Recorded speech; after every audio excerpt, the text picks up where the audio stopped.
for two. Kickers are extra, I give them the boot. Ooh, going for two. Sit back, relax while I grab me a brew. Ooh, now I'm reclining while putting my time and I'm ready to go. My spine is aligning and much my lineups, my bank account grow. I am so rich, but knowledge is all that I'm leaving it with. Ooh, listen to this. Multiple options, how far can I get? Ooh, DFS Dynasty redraft tonight, I'm not finishing last. I'm finishing past any and all, I am looking to last. What else? This spot is popping and I am so locked in and only opening the door when it is opportunity knocking. And all of these spots keep on talking and talking. So what are we talking? What kind of alignment? And running it deep, even players forgotten or came from the bottom or hitting that top end. And this spot is popping, yeah, this spot is popping. And woo!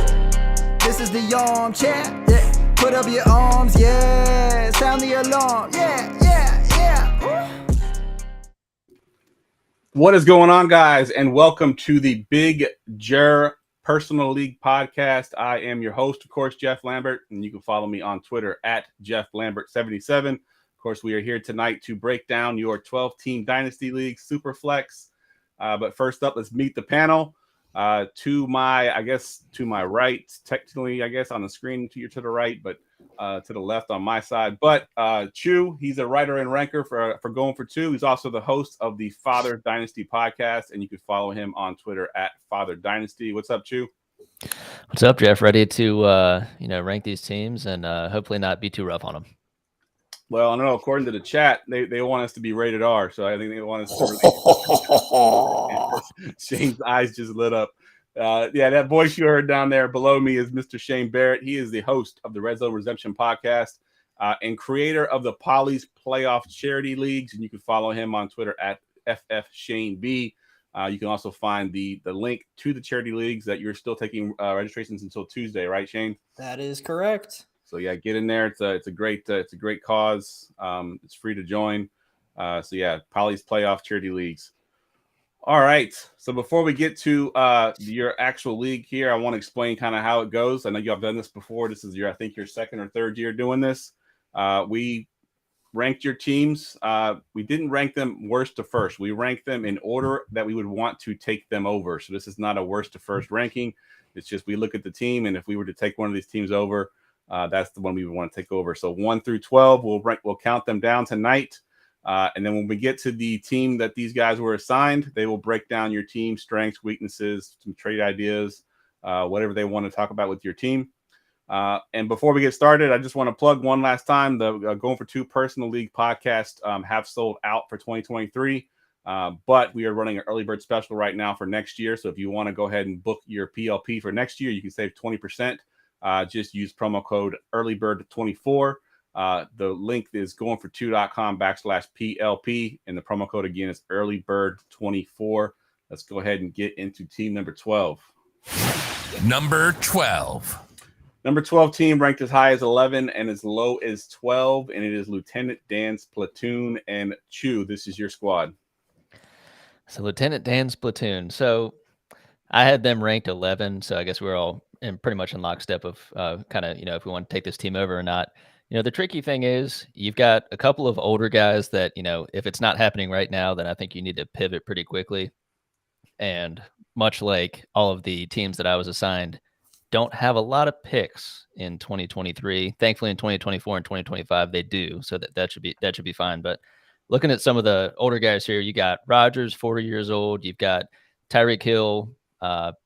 He's still a player very much in his prime, but I know he's had those talks of, once his contract is up, then he's done. He's out of the league. You got Kelsey, 34 years old. So a couple of these guys, you got Brady and McKissick, who aren't even in the NFL at this point.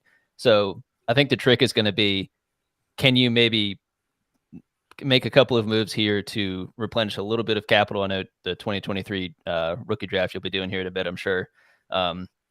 Just really make sure that, behind Rodgers, I see you have Howell, Mayfield, I guess is the other guy there, but, Brady, Huntley. I really think in Superflex, you're going to need a bit more depth there. It does help that with this being a 12-team league and it's fairly shallow in the sense of 9 starters. So if you are stacked on there, you don't need tremendous depth, assuming you don't have injury and that sort of thing. So I think you can do well this season. Obviously, you have a couple of studs there with, Kelsey and Eckler and some of those guys, but a bit sensitive to some of these older guys, and I think it could be turning over pretty quickly here. So in terms of people that maybe you'd want to look to move, I'm not a big believer in Madison, to be honest. I don't know if initially when the news happened that Dalvin Cook got moved, if you immediately tried to send out some trade offers in the league. If that didn't work, maybe you can hang onto him for now and let him do well in the beginning of the season. A couple other guys, I like Sutton a lot, but hopefully, if there's a chance that maybe someone else is higher on him than you are, if the belief is that he's kind of the same old guy and he's not necessarily maybe a top 15, top 20 guy, you can move on from him and get some value there. But otherwise, I think you really need to hope for a good Dalvin Cook landing spot and just hope that some of these older guys, they're ready to pop and you can make the playoffs and have a good run here. Yeah, so that's my biggest thing with this team was not necessarily that it's a bad team. It's that they're all older. A lot of older guys on this team. I think this team actually, if we're looking from a redraft perspective, actually isn't that bad. I think he can, a few pieces here and there and a few things go right. He might be, a middling playoff team. But it's the future that we're looking at, and it doesn't have a bright future. You got a lot of guys that, you're not really sure where they're going to end up next year. Tyreek Hill's talking about retirement. Who knows if that actually happens or not? But, Dalvin Cook doesn't even have a team currently. So yeah, it's a little tough in that sense. And I do agree that, there's some good pieces that you can move here. Now, if this is my team and the way I want to handle it is I'm going to take these older guys into the season. I'm not moving any of them right now. And I'm going to hope that a few of them pop during the season. And then I'm going to trade them away in season to the contenders. I'm going to try to capitalize as much value as I can and get some picks for next year, get some young players, get some receivers. But I think if you trade those older players right now, they're not quite as valuable because they quote unquote are older. But I think once we get into the season and those teams that are contending are like, man, if I'm just one receiver away or I'm a tight end away from winning this whole thing, they can come see you and you can trade them either Tyreek Hill or Travis Kelce or, Chris Godwin, whoever you want to move. And that's the best time to try to do it. Shane, you got something you want to mention on this team here? Yeah. I think the reason I ranked him, I think we all ranked him 11th. Jeff ranked him 12th. So we were all kind of consensus on this team. I think my biggest issue was after the starting lineup, you guys kind of hit it, but there's not a ton of depth on this team. And that's what really, really concerns me, especially going forward, like Jeff was talking about. Like redraft, this team is probably fine. But from the future standpoint, there is no one on the bench that has me like, oh, you've got this old starting lineup, but you've got someone that can possibly go off and rise in value. I don't really see any of that. And then the other thing I wanted to mention is something that I did in 2 leagues that I had. Madison, weak ass bench. You might want to go with something else there. But I sent a trade to everyone in the league that I had Madison in, and I ended up accepting a trade for 2025 first and third and sending Madison in a second. And then another one I sent Madison and got a 2025 second, third, and fourth. So those are some options for you if you can't get a first. Basically what I did was send it out as a first to everyone and then had some negotiations go from there. Yeah, that's a good call. And I think Madison's fine for this year. I think he's going to get the volume, right? I mean, he will be a decent running back and he will be valuable to a contender. I just don't know if he's going to be valuable to your team. More valuable as a trade piece for sure. All right, let's get to team number 11. Number 11. Number 11 team ranked as high as 9 and as low as 12. And it is Extreme Tenors. And Shane, this is your squad here. Okay, so I am a tenor, so I will give you bonus points for this team name. I had you highest. I was 9th. And the reason for that is I love Barkley and JT. Even with JT's current contract situation, if he ends up playing for Indianapolis, he's a top 12 back. If he somehow gets his way and gets traded, he's a top 12 back when it comes to talent. So you're fine there.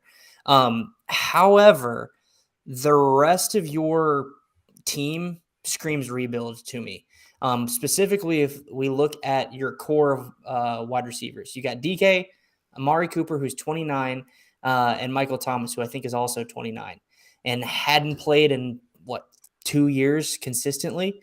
So I would be, and then your quarterbacks are Cousins and Tannehill.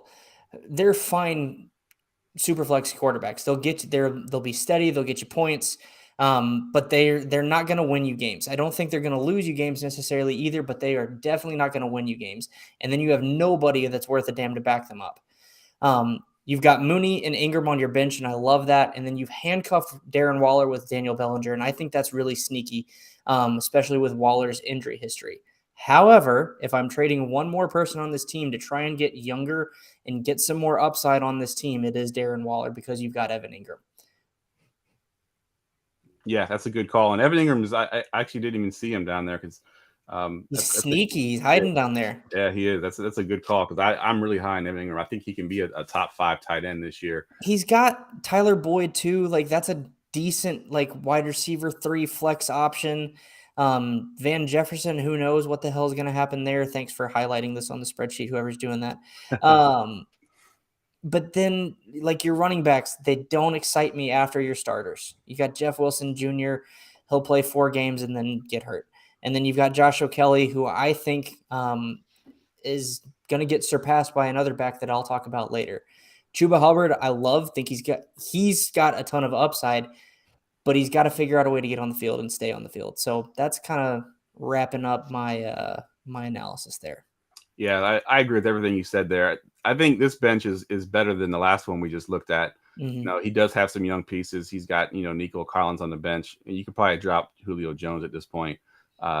We mentioned already that he's got. If it makes you feel better, I can't drop Julio yet either. Just holding on to him. Jelani Woods too, another guy that I really like. That's a young tight end that's kind of coming up. So there are some pieces here on the bench that kind of give you some hope that they can turn into something. And you're right. I mean, you mentioned the 2 running backs. It's those 2 guys, and then nothing else really behind them. Yeah. So that's I agree with 100%. Anything you wanted to chime in here with Chu? Yeah, I think the tricky piece of it is, it is super flex. So there's not, you have 2 starting quarterbacks in the NFL. Again, Kirk Cousins being, I think, a pretty steady top 10 guy year in, year out. But the depth of Teddy Bridgewater, Mike White, and Andy Dalton is tough, and I don't think contributes too much. And then I think overall, if you have the most valuable people being those, again, top tier running backs, it's a fairly steep drop off at all the other positions looking around that. So I think that kind of points out, all right, maybe this is not the team that can best utilize those guys to make a playoff run and be able to comfortably, make it to the end there. And certainly with a lack of picks, as is the case with a number of the teams there. I love a good 3rd and 4th round pick. Don't get me wrong. I love some dart throws, but you gotta have the first ones first, right? You gotta get the first and seconds before you can start throwing. That's right. Exactly. All right, good analysis. Let's go ahead and jump to team number 10. Number 10. Number 10 team ranked as high as 10 and as low as 12, and it is the B&B Awards. And this is my team, and let me get it on screen first before I start to break it down. The first thing I look at when I look at these teams, especially in Superflex, is I look at the quarterback room. Hold on, let me find this on the screen here. Where is B&B? There it is. All right. The first thing I do is look at the quarterback room, and you got Jared Goff, who I like more as a QB2. He's probably going to be your QB1. Brock Purdy, of course, we assume he's the starter, and he probably will be. But there's still some uncertainty there if he's going to be able to start week 1 or not. Word in camp that he hasn't looked good, but I do think he is the eventual starter. Then you get to some of your skill players. You got Nick Chubb, James Cook, who I really like as well this year. Nick Chubb, I think, has a huge season. He might be somebody I'll be looking to move. I do think he's coming down towards the end of his elite ability, and I think he's good for at least one more really good season this year. So if you do try to move somebody, I would try to move the running backs, even if I'm a year early as opposed to a year late. The one that I didn't move in one of my leagues was Christian McCaffrey, and I regretted doing it. Yeah, Nick Chubb is someone I would probably look to move during the season when you get to those contenders. The good thing about this team, and the one thing I think he's probably hoping for, I mentioned the quarterback room, there's not much behind the 2 starters. Jameis Winston's not a starter on his own team. Jarrett Stidham, not a starter. Zach Wilson, Davis Mills. This is like a who's who of potential quarterbacks that had a starting job at one point that just kind of lost their way. So Malik Willis is also on that team. But I think what he's hoping for is he's got the 105 in this rookie draft coming up, and it's a tough place to be in unless one of those quarterbacks fall to you. Hopefully somebody takes JSN in those first 4 picks, and then you get one of the quarterbacks at 105. That would help shore up that quarterback room a little bit. More than likely, you're going to probably end up with JSN, but maybe someone's really high in JSN. They take JSN. Obviously, Bijan goes 1, or maybe get Gibbs mixed in there, and you get that quarterback at 105. Even if it's Stroud, I think that does help with your quarterback room. The receiving room I really like. I mean, obviously you got Cooper Kupp, who's a little bit older and just got hurt in camp. But, I mean, when he's healthy, he's the receiver 1. I'm on St. Brown. I've been high on him since his rookie season. I've loved him. And Devonta Smith, I've actually gone on record saying that it's a potential that he can actually be the number 1 receiver this year on that team, not A.J. Brown. They played pretty close to similar ability last year when they were both on this field. Jerry Jeudy, I'm super high on as well. I've been buying him in a lot of places. The tight end room, unfortunately, though, is a little weak. Your starter currently is Irv Smith Jr., who I've always been, everybody knows on my show, I've been the biggest supporter of Irv Smith Jr. But to have him as my starter right now, I probably would not feel comfortable with that. So I would probably go up to the guy that we just did. I mean, he's got Evan Ingram, Jelani Woods. We mentioned Waller. If you wanted to get a tight end to kind of shore up that starting lineup, that's something that I would be looking at doing. This team, I don't think, is too far away from competing. I think, the last 2 teams that we looked at, I think have a lot of moves to make to get really to a competitive roster.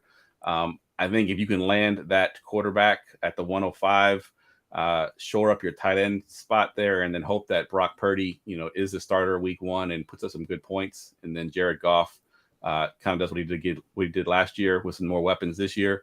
I think you're in an okay spot. I would wait to the season to see how things play out. And then, like I said, if I'm moving somebody, I'm probably moving Nick Chubb and Cooper Kupp are the 2 that I'd be looking to move. Let me go to you, Shane. What are your thoughts on this team?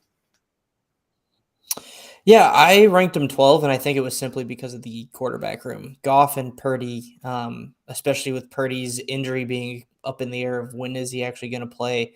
And who knows what the hell they're going to do with, is it going to be Purdy? Is it going to be Trey Lance? So you might have one starting quarterback on your roster, and in Superflex that can screw you. Now, I've made it to the playoffs with a team built similarly to this, where Jared Goff and, it was Drew Lock and whoever the hell else was competing with him in Denver a couple years ago. I made it to the finals with those 2 as my starting quarterbacks in a Superflex league. So it can be done. But you got Irv Smith as your tight end. I love Irv Smith. Yeah. They make fun of me because I was high on him. I actually had him ranked as the number 1 tight end in that class, and that class included Hawkinson, and that didn't pan out so well. Yeah. Back then, I can't fault you on it, but right now, like that, there's nothing redeeming about him. I think so. You've got some guys on your bench too that I maybe ranked you a little too low because these guys are down there. But you got AJ Dillon, Antonio Gibson, Robert Woods, Michael Gallup, and Hollywood Brown. Those 4 right there are really nice. And sitting on your bench, you do have Noah Fant or Dawson Knox as another option as tight end. So you've got some options. But one of my favorite rules in Dynasty is be active, and that definitely means in the trading as well. You can easily rebuild or retool your team to get where you want to go. Yeah, the quarterback room is tough because I think there's just a lot of dead weight there. Malik Willis, I don't know if I'm holding to Malik Willis. Zach Wilson, maybe because he was a top 3 pick that I'd hold on to him just to see if he can maybe get traded and have some kind of career. But even Stidham, I'm not really interested in him. David Mills, I guess if you think that he could potentially get some starts this year, but those quarterbacks really, I would be dumping them for anything I can get. Even if you're selling them for fab at this point, I would be trying to get rid of those quarterbacks off my roster. Find the guys that have the starters to those quarterbacks and see if they'll take them for some like $50 in fab or $100 in fab. I don't even know how much fab this league has, but whatever that is, just get whatever you can at this point. Chew, anything you want to chime in on this league? In this team? I mean, the biggest thing is, this is kind of that first team that I feel like you have that flexibility in terms of you do have, these picks that you have in 2023, you have, a couple of your own picks going forward. And you also do have, like they were saying, the depth of the AJ Dillon, Antonio Gibson, and Hollywood Brown. So you're probably one of the first teams we're seeing that has depth at some of those, not the quarterback position, but at some of those other positions where you can kind of work with that and try and upgrade because, as if you're only starting 9, you really need to be a little more top heavy as much as you possibly can with a little bit of flexibility. So Yeah, this I don't know about sorry, Jeff. I don't know about you and Chew, but we always see themes in these PLPs. Like we've done one league where like everybody had 7 tight ends and it wasn't tight end premium, and we're sitting there Yeah, like, what the fuck are you doing? The theme that I saw with this team when I was evaluating it is they're like, and it didn't make sense because you brought it up a couple times, Chew, there's only 9 starters. I felt like a lot of teams lacked depth, and I didn't understand why. because all the good players are on a couple different teams that we'll get to towards the end. They've accumulated. I don't know how they've done it, but they've accumulated too much depth. Almost, it's almost like there's blackmail or something. Yeah, exactly. I would hate to be their sit-start decisions. I mean, it's like, who am I starting this week? Justin Jefferson or Jamar Chase? So yeah, that's what happened. Is a lot of the guys towards the top have a lot of the players. But this team, I think, is a wait and see team. This is a team where I think I'm going into the season. I'm going to wait and see before I make any major trades, see where I'm at. If I'm doing pretty well record-wise, I think I can sort of, make some moves to be a contender. I might go ahead and go for it this year. I think quarterback would be what I'd be trying to address. However, if you go the opposite direction and you're losing, you lose your first 4 games or 5 of your first 6 games, whatever it is, that's what I'm looking to trade some pieces away and get younger and get that quarterback, obviously. All right, let's get to team number 9. Number 9. Number 9 team ranked as high as 7 and as low as 9, and it is the Tryhards. And Chew, this is your roster. So this team reminded me of doing the sit and reach in high school. Not a lot of flexibility. So what I do like about this team, though, you've got some studs. You've got Lamar Jackson. You've got Derrick Henry. You got, I think Joe Mixon still kind of call him stud light, if you will. But, it almost looks like what I feel a great best ball roster would be. Looking at some of these guys, you have the home run guys, like I mentioned. You've got if Mike Williams is healthy, if Gabe Davis has a Gabe Davis playoff game, 50 plus points, if George Kittle can, reconnect with whatever 49ers quarterback is going to be there. So looking at, the starting roster, as we talk about, is it going to be top heavy? Is it valuable there? There's some guys there that are definitely valuable, but then the problem is over the next 3 years, if we're including 2023, 5 picks. And all of which are either thirds or fourths. And I'm not saying we can't find a Terry McLaurin every now and again, but I don't really know that, what are you going to try and pick here? Is it you're maybe going to move off some of these guys, or you're going to just kind of go for it all as long as you possibly can? But at this point, if some of these things don't go right, if Derrick Henry's career is over sooner rather than later, Joe Mixon, if he continues a bit of a decline, Deontay Johnson's going to eventually catch touchdowns. We know that, but Mike Williams is fragile. Gabe Davis is likely going to be usurped or at least lose a little bit to Dalton Kincaid. So Kadarius Toney, who's going to be the guy in Kansas City. So with that, with no real depth at quarterback, like we were saying, Desmond Ridder, I'm not a believer in this guy. I will fight you. Well, Desmond Ridder, I know him as the guy that Alec Pierce made look good at Cincinnati, but in terms of depth elsewhere, not really much at running back. Pirine for as long as Javonte isn't quite ready, but I think he's pretty much there. You got Devontae Parker. I still don't know how he got a contract in New England. It blows my mind. And then his doppelganger that also got paid, but somewhere else, Jacoby Myers. So not really any depth at tight end. So overall, it's another one of those where when you look at those starters, you feel good about it. But when you remember it's dynasty and you look at no picks and you just kind of think of in the next couple of years, what does this team look like? And honestly, after this year, some things could go wrong. And I hope things go right. I hope some of these guys play longer than we expect, but I think they're a bit sensitive to some age, some injuries, and some boom bust players. Yeah, absolutely. I mean, you mentioned Derrick Henry, who I think is one of the outliers that can have a long career because he is just humongous and he delivers punch, but not the other way around. But he is getting up there. Joe Mixon, the talk coming into the offseason this year was he going to be a Bengal this year? Obviously, he got the extension in the restructure of his contract, so he will be there for at least this year. I think if you look at the way the contract's written, it's basically a 1-year deal. So he may not even be a Bengal next year. Mike Williams, they basically drafted his replacement this year in QJ. I love Deontay Johnson, but he's another one. I think he's on the last year of his deal, or he's pretty close to the last year of his deal. I love Deontay Johnson. I just don't know what his future is there. To me, if this is my team, because you're right. I mean, that starting roster is pretty solid. I mean, your wide receiver 3 is a little weak with Jacoby Myers. In your flex, I kind of like Gabe Davis this year as a sort of a post-hype sleeper. I think last year we got a little too excited for him. This year, I think we're going too much the other direction. Now I think you can get him at a value. So I do think that Gabe Davis could be viable. But I think if I'm really going to try to build this team, I'm selling off Lamar Jackson. I'm finding a contending type team, and I'm putting together some kind of package where I can get a ton of picks back, maybe get a step down quarterback, just enough to get me through the season. But that's, I think, is one of the biggest pieces that I think I'm trying to move. And Shane, you made a face when I mentioned L-Jack. So you not agree with that? Only because this guy has Derrick Henry and Joe Mixon. I try and sell them first before I try to sell Lamar. I know that's probably going to be more difficult just because people hate older running backs. But I mean, just looking at it, like, and Lamar's still what, 26, 27? If I remember right. He's still pretty young. He's got a deal, yeah. So I don't know. Now I'm not saying sell Lamar Jackson just to sell Lamar Jackson. Exactly. You have to get like a king's ransom for Lamar Jackson. Absolutely. In order to make that move.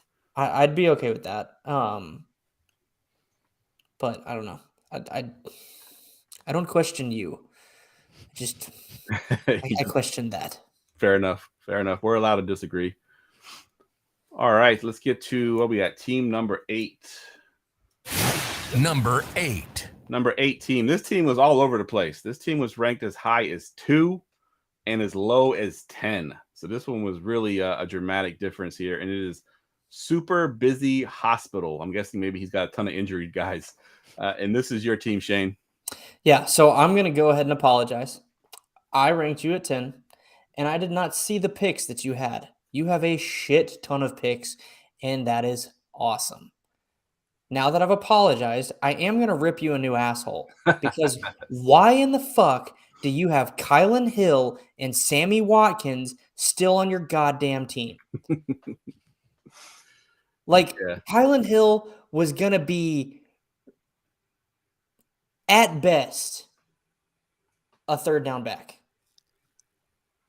He's a free agent. He's still on your roster. Cut him. Like today. Like right now, while we're on the show. Cut him. Yeah, we can see it. We're actually looking at your league right now. So when he disappears off this roster, we'll know it. I will be greatly appreciative of you. Okay. Now that we've gotten that out of the way, I do love Tua Tagovailoa. I think if he remains healthy, he's got a top 12 ceiling pretty easily for me, especially with Waddle and Tyreek Hill as his weapons. If they can figure out what they're doing in the running back room with whether it's A-Chain, Mostert, or Jeff Wilson, Miami's offense could be scary. And then you have a nice Sun pair with Watson and Dotson. I absolutely love both of them. Dotson is one of my favorite guys this year. I've tried to acquire him in multiple leagues. And then Freiermuth at your tight end. I think he's in for a good year. Even though I don't believe in Kenny Pickett, I think Freiermuth will be easily a top 12 tight end, maybe even top 6, which that feels a little bold. Your QB2 is Jordan Love. That could go one of two ways. It could go in the toilet, or it could pay off for you very, very nicely. I think it's going the toilet direction because that man couldn't complete a pass at Utah State. So I don't know what the Packers saw in him. I don't know why they traded up to get him. That's another topic for another day. But Jordan Love as your QB2 is scary for me. And then, again, like we mentioned, there's not a ton of depth. You do have Michael Carter and Pierre Strong, some guys that could potentially go off for you. Chase Claypool and DJ Chark, I love both those guys, both super young and athletic. And that wraps it up. Yeah, I'll agree with you on all your points there. And I'm like you. I do like Tua a lot. I've said it on pretty much every podcast this offseason. I think he can be an MVP candidate. And the caveat, of course, he must stay healthy. So that is the key there. Now, the thing that I'm a little nervous about with Tua, everywhere that I have Tua, I have a solid, maybe older guy, but a solid QB2 Like in Kirk Jordan Cousins? Love. Yeah, like a Kirk Cousins, even a Matthew Stafford. Someone that I know I can put him in there. He's going to be starting. He's going to be fine. Jordan Love is not that guy. I'd be very nervous if he's my QB2 because God forbid Tua does go down again. You're putting Jordan Love at your starting quarterback position, and you're probably not even putting a quarterback in the super flex spot. You're probably putting a running back or a receiver in that spot. But you mentioned the picks, and that's why I had them a little bit higher. I didn't have them at 2. Zach, who unfortunately was unable to make the podcast, and I actually was the one that had him on 2, so we can't get his opinion on that. I did have him at 8 though because of those picks. I mean, you got 102, 107, 108. In this draft, and as well as the 202 and 211. So those are all really good picks. That 102 will probably be a quarterback, so that'll help you with your Jordan Love situation. I'm assuming Bijan goes 1, and you have your choice of the 3 quarterbacks. So you add, I'm assuming it'll be AR. That's who I would take there. But whatever quarterback you like the best, taking.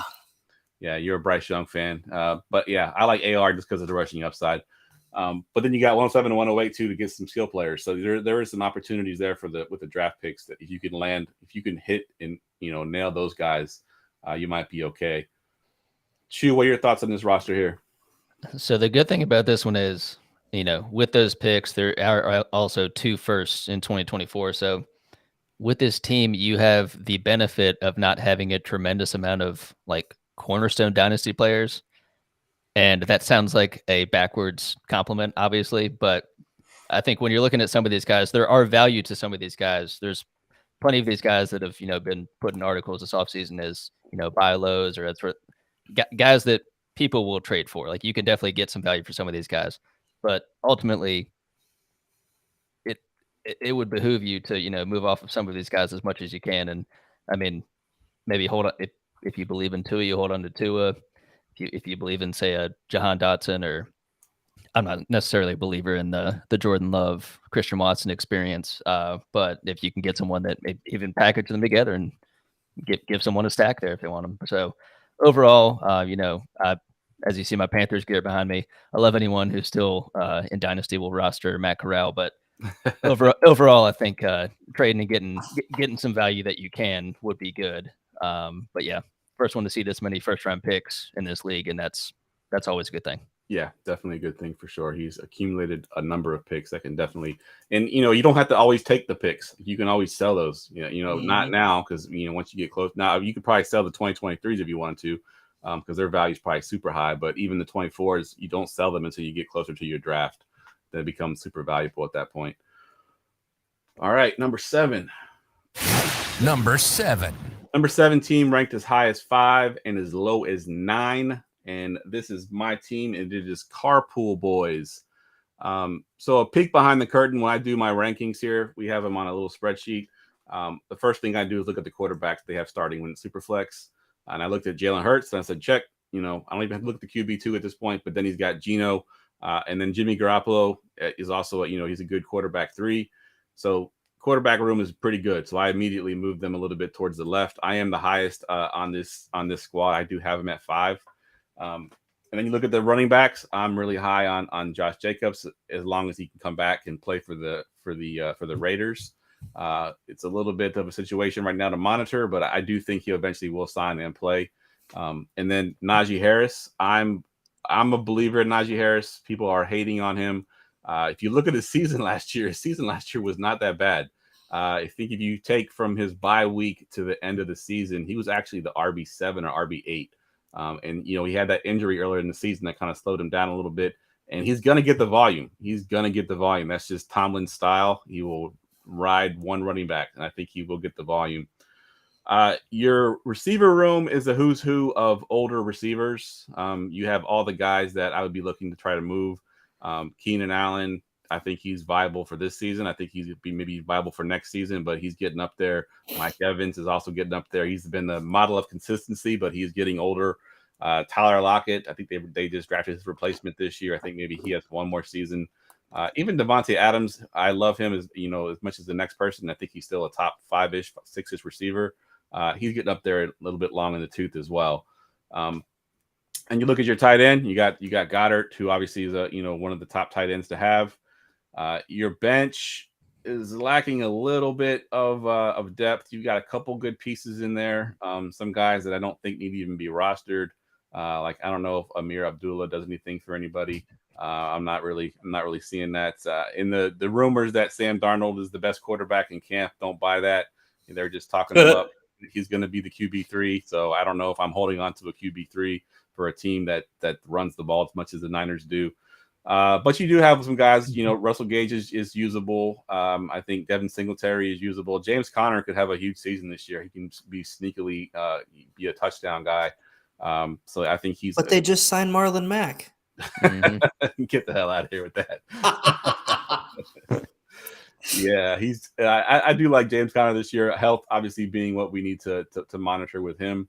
And then if you look down at your picks, kind of the situation is we had two teams ago.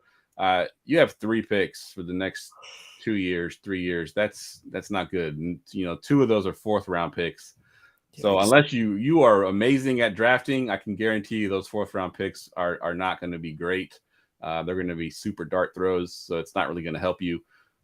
So I'm looking to move some of these older pieces, like I mentioned, especially the receivers. You have a pretty deep receiver core with those guys I mentioned. All of them are good. All of them are going to have good seasons this year.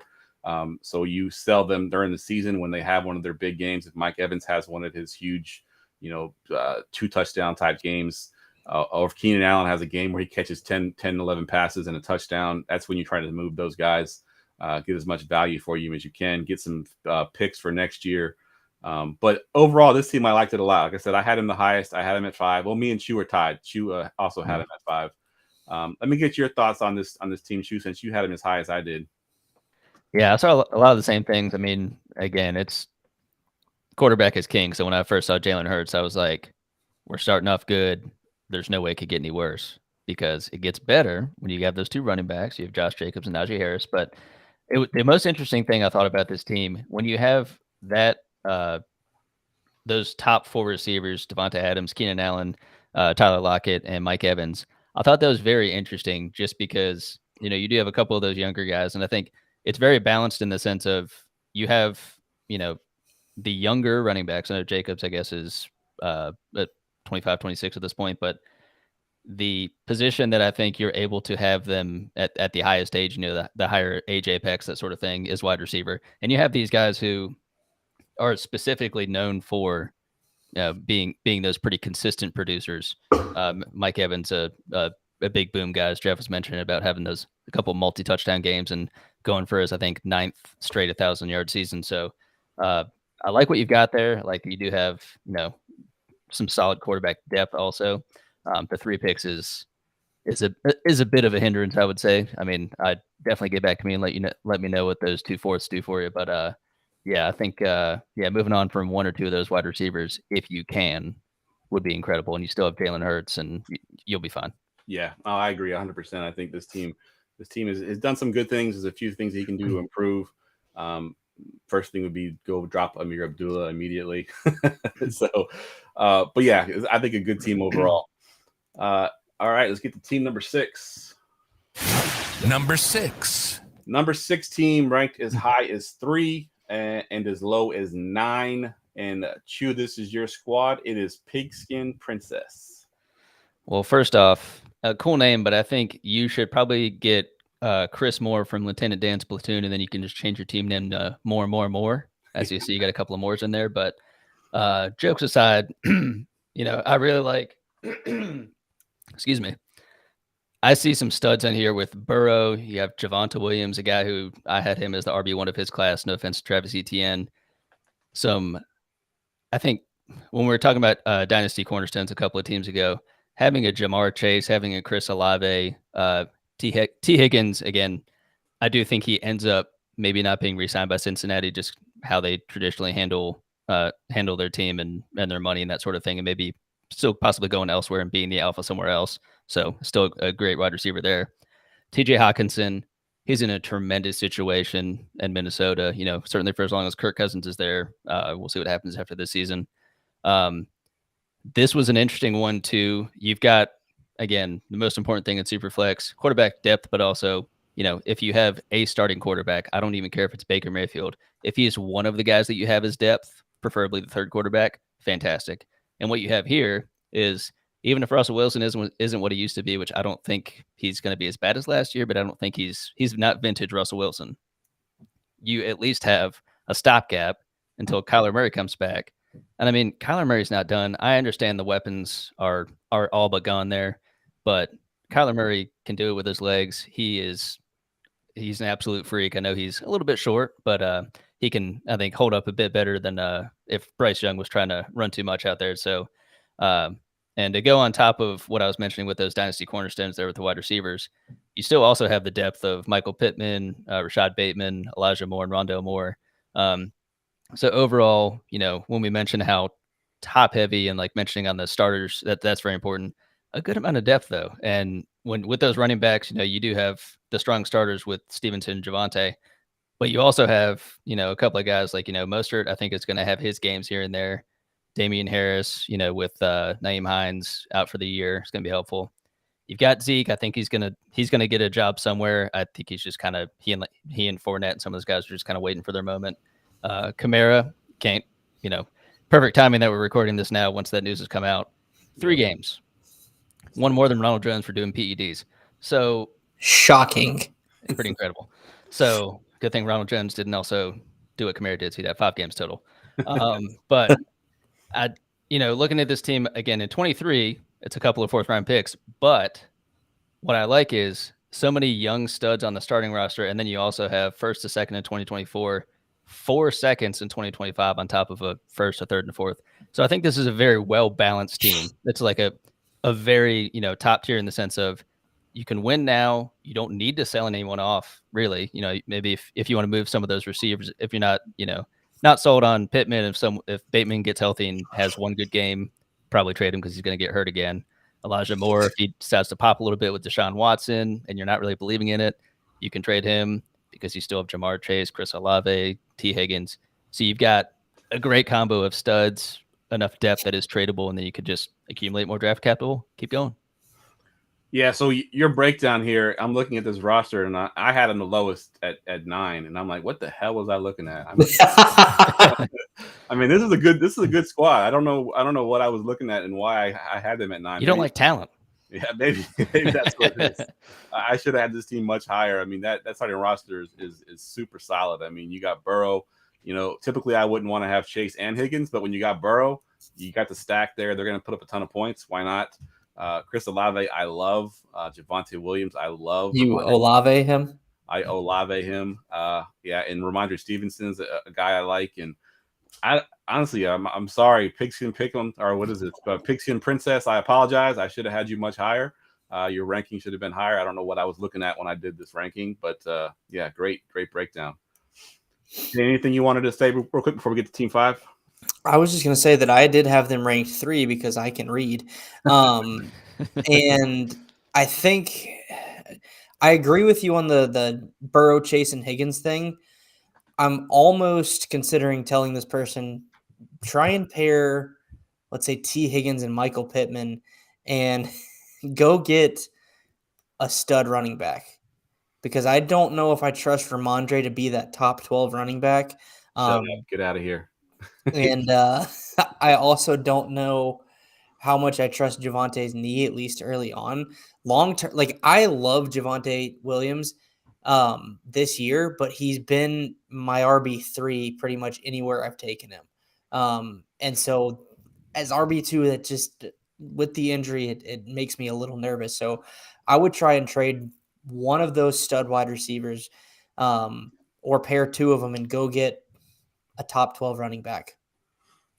So we talked about Javonte Williams a little bit on my Wednesday show, and the fact that he was not put on the PUP, the fact that he is cleared for contact, and that he potentially might even play in preseason games is huge. Huge. The only thing I'm scared of is the Dobbins situation, where Dobbins I think came back too soon and ended up re-injuring it and going out for a while. So I hope he truly is healthy and ready to roll because I do love him. And your Stevenson hate, you're not welcome back on my show if you hate Stevenson. I don't hate Stevenson. I just don't love Stevenson as a top 12 running back. You don't allow him? Yeah. No, I don't. Yeah, I love Stevenson. Now, I think he's going to get a huge workload, assuming that they don't sign Dalvin Cook or something that, it could change if something like that happens. But right now, I mean, he's getting a huge workload. And I think that they want to play good defense and run the ball because they have Mac Jones as their quarterback. So he's going to get a huge workload, and he can catch passes too. So that's why I like him so much. All right, let's get to where we at? Team number 5. Number 5. Number 5 team ranked as high as 4 and as low as 8, and it is Dirty Bills. And Shane, this is your team here. Yeah, so let's rip the Band-Aid off, and it's a good Band-Aid to rip off. You've got Josh Allen stacked with Stephon Diggs. It's absolutely beautiful. And then you've got CeeDee Lamb as your wide receiver too. From a dynasty perspective, that's incredible. Then Debo and Christian Kirk, I love them as your wide receiver 3 in your flex. You've got the dynasty tight end 2 and Mark Andrews, and then Derek Carr is a solid QB 2. Let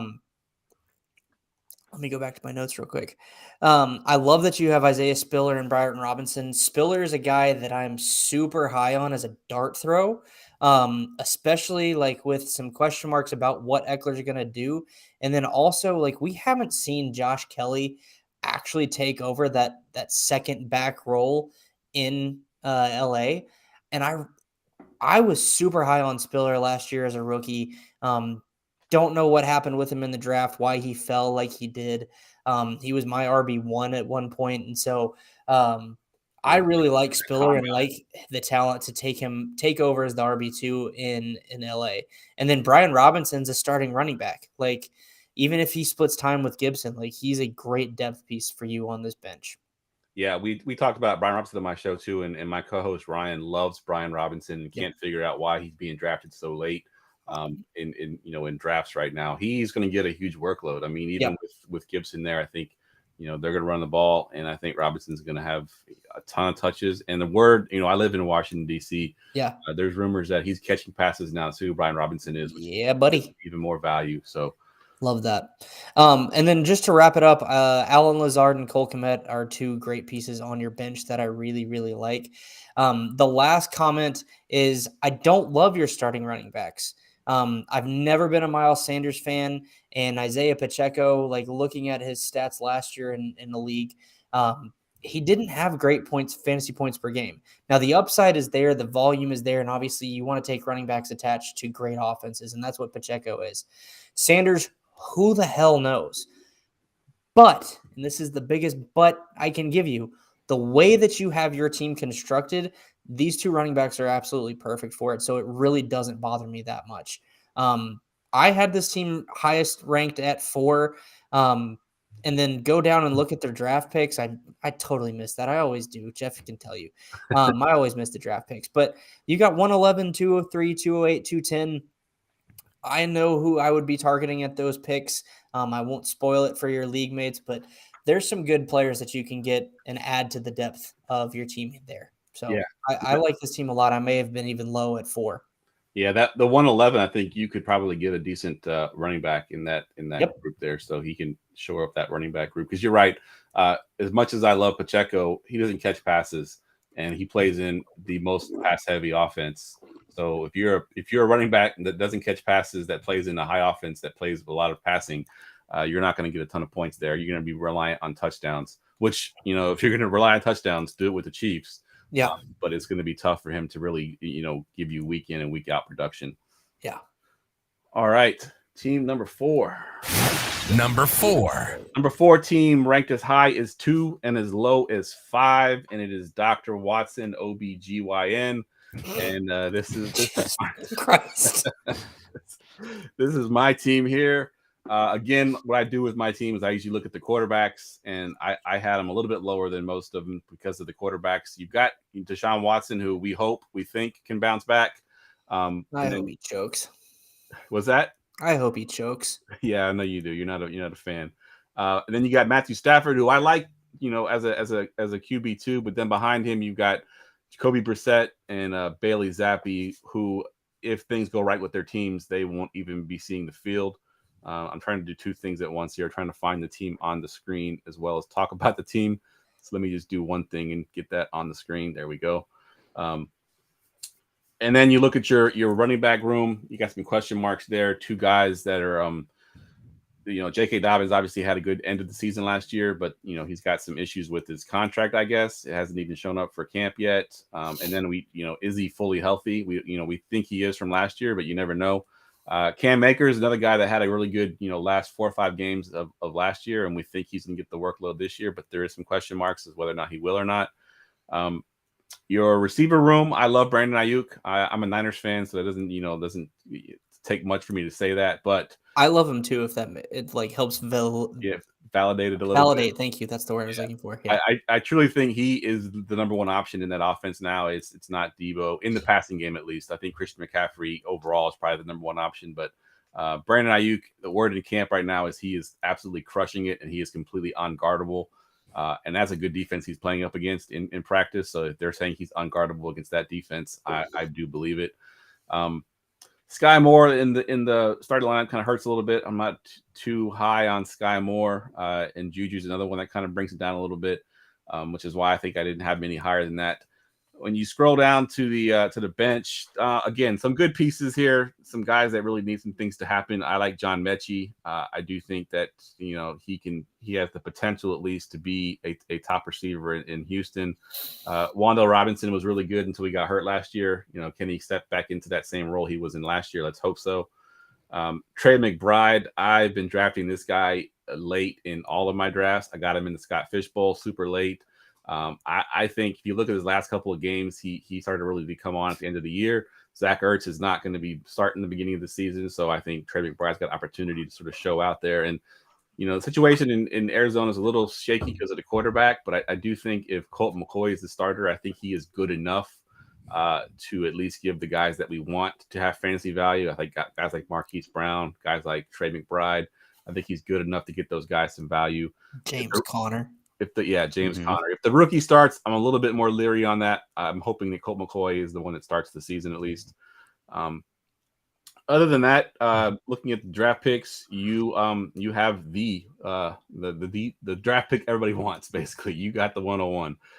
You have Mr. Bijan Robinson, and then you follow it up with, I think that's the 104 if I can see it correctly.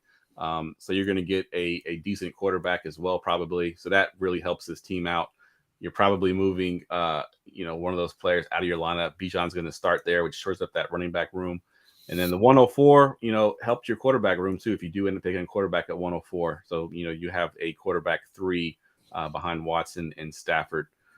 Overall, I had this team at 4, so obviously a solid team. And I do think that the top 4 teams, starting with this team and the next 3 we do, that's the tier right there. I think these 4 teams are the 4 teams that we really like. If you look at the aggregate ranking, they're all separated by a half a point or a full point. When you get to these teams, it's like 2-point jump from the last team to this team. And I think that's kind of what we're going to see the rest of the way through the top 4. Chu, I'll go to you. You got this team ranked at number 2. Give me your thoughts on this team.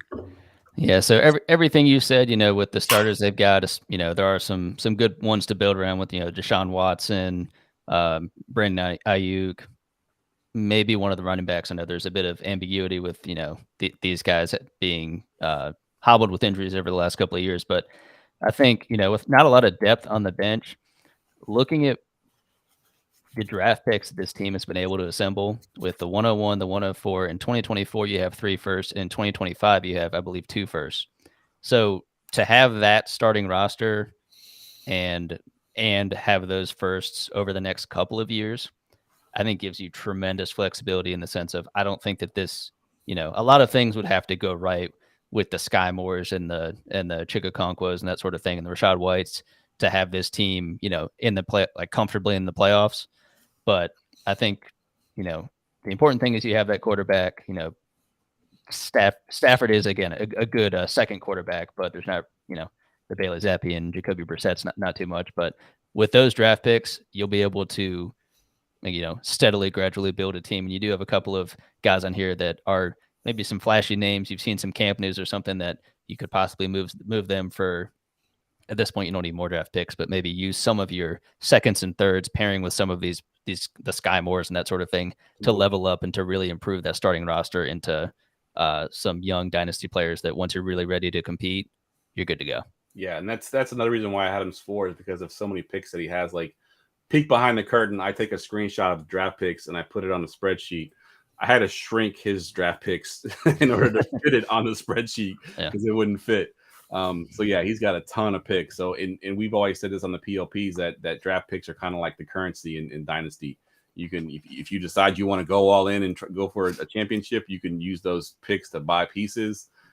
You can use them to move up and down in the draft. You've got so much flexibility when you got that many draft picks that you can do with. So that's a great thing to have. All right, number 3. Wait, I've got one piece of advice for this team. Go ahead. Don't be a dumbass. Take Bijan Robinson first. Yes. Don't get cute. We say that all the time on my DFS show. Don't get cute. Just take the chalk. Eat the chalk. All right, let's get to number 3.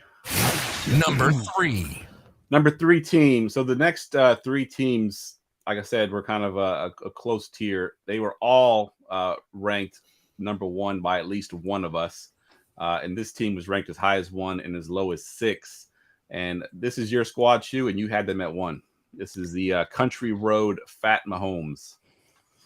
They love the name. It definitely is a couple of good names here in the league. But, just like we were talking about with the other team, when you see a Jalen Hurts, you see, all right, what's beneath that? What are the picks? What are the team looking like?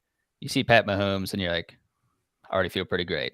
I am not the biggest Ken Walker guy, but not in the sense of I think he can't hack it. I think he's not going to get enough of a workload with Charbonnet there. Ken Walker's the guy. Whether it's 60-40, 70-30, I don't know, but I think he can be efficient enough and it can be worthwhile for you. I am a big DeAndre Swift fan, and I think he will do well in Philly. I think that's a tremendous offense to be working with, and he's going to do well there. Overall, looking at this team compared to the league, it's the biggest 1-2 punch at quarterback with Pat Mahomes and Justin Fields. I do, when you think of quarterback depth, having someone like a Mac Jones as a third quarterback, and I mean, with Camp News, if Trask actually wins his starting job, does he keep it? Probably not, but that's okay. Then you'd have 4 starting quarterbacks on one dynasty team, which is fantastic. But then just looking at the rest of the squad here, the reason I had him 1, aside from the Patrick Mahomes, Justin Field experience, is you've got, with that running back room, I think there is, a bit of, is there injury risk with Swift and with Ken Walker, what's going to happen there? You do have a pass catcher and a tremendous offense like McKinnon. I think he's going to do well. Again, like we mentioned with Zeke earlier, I think Fournette is going to sign somewhere where he's going to get, enough of a workload. I think it's going to be another like a ring chase type scenario that he did with Tampa Bay. But I think he's still going to get an okay workload. And Jamal Williams, for the 3 weeks that he's needed. The wide receivers, I do like those first 3 starters you have. Now that we especially see that DeAndre Hopkins is now, he's on a roster, we now can actually correctly try and project and visualize what that's going to look like. But in terms of the depth, the Paris Campbell, Greg Dortch, I do like him. Isaiah Hodgins, I think he's going to be the guy outside of Darren Waller in New York. I'm not a huge believer in Ross in Kansas City, if that's someone who you can move off of for a little bit of draft capital. But one thing I did notice, it looks like, you do have the 112, and I believe that is yours. So implying, of course, you are the league winner. It's pretty easy to see how that happened in terms of how you won the league. And normally when I'm ranking a team first, I do want to have a bit of flexibility, kind of being able to put my stamp on this team. And it's often tough to do that with a Patrick Mahomes led team, especially with Justin Fields as the second quarterback. But I think there's enough here that you can make some tweaks if you want to, but you're good. You have your own first and second. You have a first next year, first the year after that, a couple other picks outside of that. So, of the teams that I got to look at, this is the first one that actually had a first. So, if, to be honest, with it being the 112 in 2023, if you wanted to pair that with one of those receivers and maybe take a 2024 first to comfortably know it's going to be likely a better than the 112, you can do that, and your starting roster is not going to suffer. Yeah, that's a good call. And there's a guy on his bench that has a special place in my heart because he also led me to a championship in my most important league, my home league, and that's Mr. Jerick McKinnon. I rode Jerick McKinnon and Sam Darnold, if you can believe it, to a championship because I had lost Kyler Murray, my starter. I had lost Ryan Tannehill. And then I traded away Christian McCaffrey thinking I was going into a rebuild, and I got back Jerick McKinnon and then rode him to a championship after thinking I was going into a rebuild. So I love having him there as a piece on the bench to fill in. I think he's going to have a huge passing role. We mentioned already Pacheco doesn't catch passes. I think he had like 12 catches all of last year. So McKinnon in a passing offense is going to catch a ton of passes. Now, he'll have some touchdown regression. I think he had 9 last year, which is a ridiculous number. I think he was second on the team. A lot of them came in the second half of the season, too. Exactly. So I don't think that's going to happen again, but I do think he still gets a good role. I guess I mentioned in the pass catching offense, as long as he's on the field, he's going to be good for you. You mentioned the quarterbacks. Again, that's kind of what I look at the first thing. Patrick Mahomes, Justin Fields, it's hard to get better than that. I do think that there's one that I like a little bit better, only because I like the second quarterback in that group better. But Patrick Mahomes is hard to beat, so that's a tough thing. But overall, great roster. Anything you wanted to mention here, Shane? There was. No, I don't remember what the hell it was. If not, we can move on to team number 2. We can always come back. No, I think just a couple names that Chu didn't mention in the wide receiver room is like upside guys are Terrence Marshall and Romeo Doubs. Yeah. Both those guys have had hype at different points of the season. Yeah. Terrence Marshall's cooled off a little bit, but it's still the potential's still there. Yeah. All right, let's get to number 2. Number 2. Number 2 team, again, ranked as high as 1 and as low as 4, and it is Blow Job Friday. And the team that had him at 1, or the person that had him at 1 is Shane, and this is your squad. All right, Mr. Chu, I call your Patrick Mahomes and Justin Fields and raise you Justin Herbert and Trevor Lawrence. So how about that for a blowjob Friday? That's a freaking awesome duo. I had it in one league, and then that league folded. Jeff was in that league. Don't know what the hell happened to that one, but I absolutely love that pairing. We won't talk about your QB3 because it's Taylor Heineke, and I'm hoping that he does touch the field because of Desmond Ridder. But we'll move on. Christian McCaffrey, Tony Pollard. That's an awesome RB2 or RB1 and RB2 duo. I think it easily beats the team next to you. Sorry, Chu, again. And then holy blowjob Friday again. Justin Jefferson and Jalen Waddle as your wide receiver 1 and wide receiver 2 is absolutely incredible. George Pickens in the wide receiver 3 slot. I love that. No, he can't separate, but he's so freaking athletic that it doesn't really matter. And go Bucks, because he and I actually went to the same high school. And then David Njoku, I think Njoku is a sneaky tight end 1 that he's kind of like Evan Ingram in a way. Yeah, exactly. And I hate complimenting Evan Ingram, but I guess I have to at this point. He learned how to catch. But then Aaron Jones is your flex. Like, that's the beautiful starting lineup. And that is why I had you ranked as high as I did.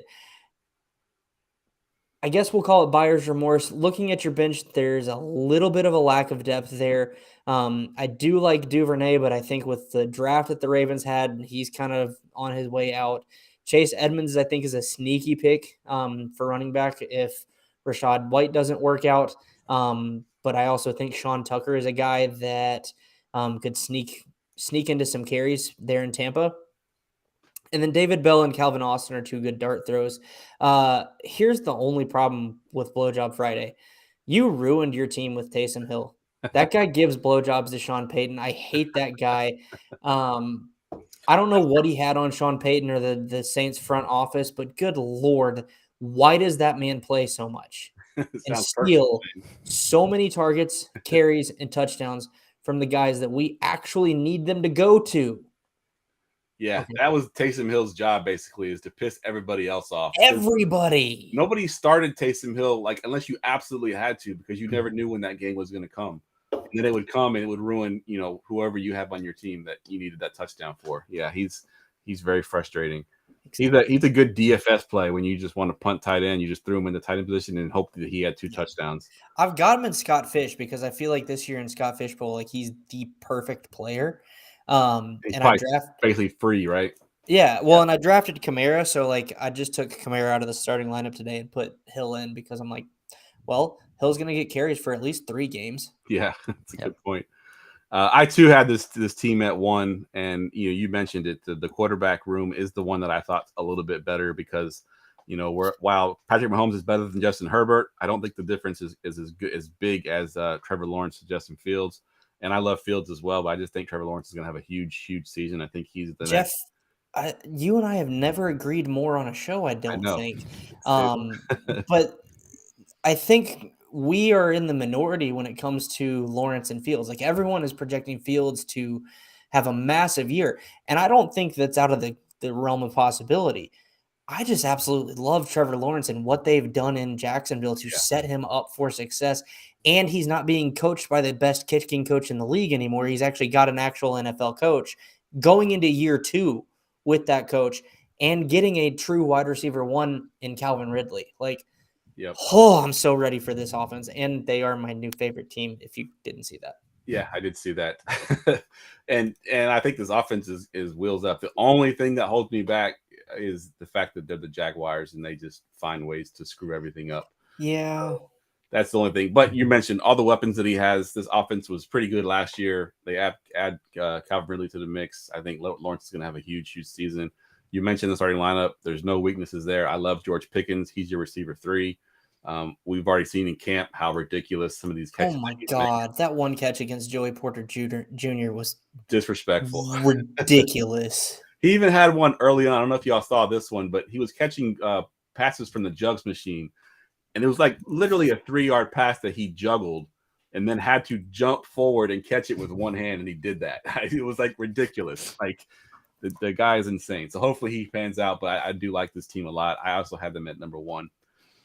Sure, you had them the lowest tier. Any reason why? Yeah, the big thing, when I was talking about the Patrick Mahomes, Justin Fields, the best 1-2 punch, this was the only other team that was even in consideration for, having a good great 1-2 punch at quarterback. Honestly, specifically, I definitely understand, with Trevor Lawrence, his growth last season, new head coach, and that did him wonders. No thanks to Urban Meyer. But Justin Herbert, I think he's already done so well and it's already such a short career. And I don't think it's being underappreciated at all, but I think he's someone who has already been doing as well as he has. And he's wowed, but it doesn't seem like it's been like the dynasty community really appreciates fully though the wow of what he's been doing and what he's about to do with. I'm not a big QJ guy, but I knew I liked you. Not a big QJ guy, but I think a big thing for him is going to be Kellen Moore coming over. This offense is going to be wide open. And having all of those weapons, Keenan Allen's still got it. Gerald Everett, a tremendous tight end, getting me a good weapon for him. Obviously, Austin Eckler. So I think he's going to have a possibly top 3 year in fantasy this year. And in terms of another depth piece, I know there's not too much to speak of, but obviously you see the Panthers gear behind me. So Deonta Foreman, I do think he's going to be provide some good value in that Chicago backfield. Yep, good call. Chu, let me ask you this. Or the comment I wanted to make was to your point about Herbert and what he's already done. His receiving core has never been fully healthy throughout an entire season. Mm-hmm. He's always had Allen go down, Williams go down, both of them go down at certain points. And then last year he was dealing with the rib injury. And I don't feel like people really realize like how much that was affecting him. And he's still putting up, I think he put up QB 11 numbers, if I remember correctly off the top of my head. So still finishing as a QB1. It wasn't necessarily where you drafted him last year, but I think everything that you said and moving forward with Moore and adding QJ, even though we don't believe in him, is going to be huge for Herbert this year. Yeah, agreed 100%. Yeah, he was thrown to Jalen Guyton, DeAndre Carter, Palmer, and Josh Palmer. It's crazy. Yeah. Oh, sneaky late round flyer is Darius Davis out of TCU. That's somebody who I would look for in like the 5th round. Yeah. Good call. All right. Team number 1, if you haven't figured it out yet, you're dumb. Number one. Number 1 team is Kenny P's Smooth Chaz. And this roster, honestly, when you look at the whole totality of it and the amount of picks that he has, I don't know how you put it together. Because, I mean, you have the youth and you have the top level youth. I mean, you've got Breece Hall, Travis Etienne, Garrett Wilson, Treylon Burks was going to be a high pick. Then you go to your picks here, and you've got 1, 2, 3, 4 first round picks in this year's draft, and another 2, 3 picks in next year. I mean, I don't know how you got those picks, because where did you give up to get them? Because you've got such a great roster. Dak Prescott. He gave up Blowjob Friday, duh. Yeah, exactly. Dak Prescott. Kenny Pickett's a little bit of a weaker QB too, but I do think that he's got some good value. I brought this up a number of times, but Tomlin likes to throw the ball. And I think you saw last year, they kind of increased his level of passing at the end of the year. And he got more and more efficient as the season went on as well. I think he can carry that into this season. He will go into the season as the starter, so that would kind of true up some things as well. Treylon Burks, I think the signing of D-Hop helped Treylon Burks tremendously. I'm sorry to interrupt, but have you seen Treylon's camp videos? I know they're camp videos, but have you seen them? Some of them are pretty sick. They're filthy. Yeah, they really are. And he's a big fella. I was down on Treylon Burks in his rookie year. You know, I was not one of the guys that was buying him, but the hate has gone too far the other direction. And I think, like I said, D-Hop helps him, not just from a mentorship standpoint, but I think also from on the field, where D-Hop's going to draw that coverage, and Treylon Burks is going to be one-on-one with a lot of guys. So that's huge. Obviously, the receiving core you got with Garrett Wilson, Calvin Ridley, Drake London, young and at the top of their game. Calvin Ridley's a little bit older. You know, he was an old rookie, but he still, you know, he missed 2 years, so he doesn't have a lot of tread on his tire, so to speak. Breece Hall, Travis Etienne in the running back room. I love Jerome Ford, and I think last night's game, I tuned in hoping to see Jerome Ford, but then I was happy that he didn't play, because that means he's already got the number 2 job. That's the reason why he didn't play last night. He got the number 2 job. He sat out, so that's good news. I think he's the pass catching back in that offense. So I love Jerome Ford. The only thing that I will say, and I don't have the roster size pulled up here, is your roster is kind of short. I don't like having extra spots on my bench. I'm putting any flyer that I can possibly pick up and fill out my entire bench. He'll fill it out with his picks. I'm fine with it. Even with the picks, I mean, honestly, I've been known to take the picks and just not have my roster be locked through the preseason. You know, just take the picks and let them sit there until you see how some of these guys do. It's easier to figure out who you're going to drop once it gets to that third preseason game. But yeah, overall, great roster. I'll let both of you chime in on it. We'll go to you first, Chew. Give me your thoughts here. Yeah, we had them, 1, 2, and 3. So I had them the lowest, but more broadly speaking, they're of course the one we want the most here in this one. So I was really trying to concoct, Jeff, like you were mentioning, how you have some of these guys on your team that, as we all know, were first round rookie picks. So trying to concoct like, oh, is it once Breece Hall got hurt, then you traded for him? Oh, was it ETN back when he got hurt? You got traded? Like, I'm just trying to concoct like, which of these guys did you pick, and which of these guys did you just let them get hurt, let them have this, that bad media or whatever, and you just were just snagging them left and right. I don't know, but good on you, good job. And yeah, to have this kind of a starting roster, I think is still pretty incredible, given the picks you have, and I think. There's no way to go wrong here. I'm not the biggest Calvin Ridley fan. I don't think he's going to be what he used to be, but I think he can be okay. But when you have guys like Garrett Wilson around him, Drake London, I think you have plenty of stuff to balance that out. I see you have Jameson Williams there on the bench, so that could be another one where once all that stuff happened, maybe you were able to snag him. So, and in terms of some tight end love, the fact that you have 2 of my favorite guys on here, Juwan Johnson, Jake Ferguson. Not saying they're going to be top 5 or top 10 guys, but I'm a huge fan. Just yeah, and I like Dulcich a lot too. And traditionally Russell Wilson hasn't targeted one tight end. If you look at his in Seattle, he'd always kind of spread it out because they had 2 or 3 guys.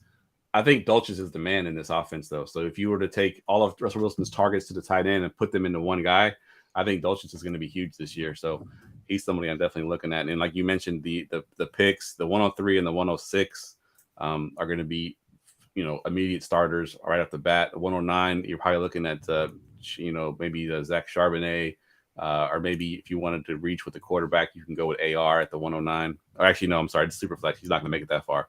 But Sharps will probably be there, and the 110 as well. I mean, this team's beautiful.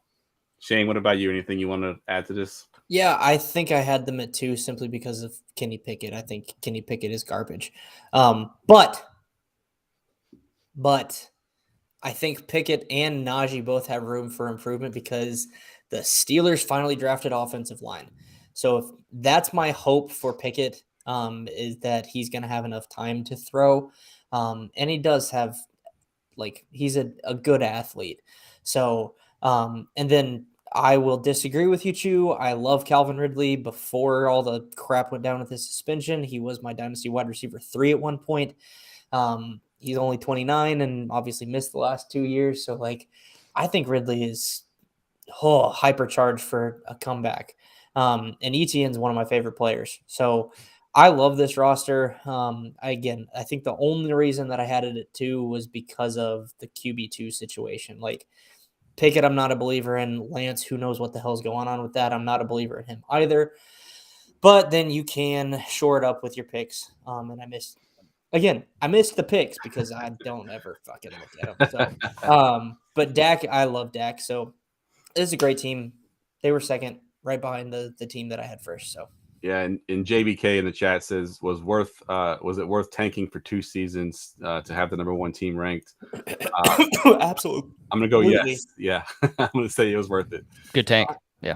Good job. Good job tanking and good job picking, because you could tank and pick the wrong guys and end up screwed. I think you picked the right guys. Yep. So yeah, good stuff. All right, that wraps the podcast up, guys. Let's go around the room. Give them your Twitter handle and tell them what you're working on. We'll go to you first, Shane. You can plug your Polly's playoff. I will call it a pocket again. Tell me you have a daughter without telling me you have a daughter. Exactly. Yeah, my handle is FFShaneB. You can follow me on Twitter. I'm also in Jeff's Discord and a bunch of other Discord channels. So if you're there, it's the same handle. My show is Red Zone Redemption. If it's your thing, I try and blend faith and fantasy football a little bit more towards the fantasy football side, but just giving people a space if they're so inclined to talk about their faith. But then, like Jeff has mentioned a couple of times, I run a charity tournament called Polly's Playoff. It is a tournament to end Alzheimer's. I am taking registrations for that until Tuesday at 11:59 p.m. And then invites are going out right after that on Wednesday. Again, I can't remember if I mentioned it, but it's a tournament to end Alzheimer's. And you can sign up at pollysplayoff.com. Thanks for having me, Jeff. Absolutely. Chew. Twitter handle is Father Dynasty, and you can check out my YouTube channel, also Father Dynasty. I've got the Father Dynasty podcast spitting out usually 1 weekly episode and a couple of clips off of that. And also, of course, writing it GoingFor2, doing some Dynasty ranking over there as well. And also very much looking forward to this time next week, likely be landing in Canton for the FF Expo. So anybody out there, Nice. come talk to me. I'll probably be wearing Father Dynasty merch because based on Twitter, I don't know how to recognize anybody. Yeah, so that was where I was worried about as well. I was supposed to go, and I had mentioned that. Unfortunately, I'm not going to be able to go now, but they give you lanyards, so you'll be able to hopefully be able to tell who's who. Again, guys, thank you for your purchase. I think this is at least your second year doing it, if not your third. I appreciate that. You can follow me on Twitter at Jeff Lambert 77 and go take advantage of the early bird special, GoingFor2.com/PLP, which you probably already know. There's a spot in there to put the promo code earlybird24 and save 20%. We've actually already booked 3 or 4 podcasts for next June and July. So I know you have a very tight timetable with your draft and when you want to have it. So if you want to get that August spot, I suggest going to get that as soon as possible. For Chew, for Shane, I'm Jeff. Thank you once again for your purchase, and hopefully we see y'all next year.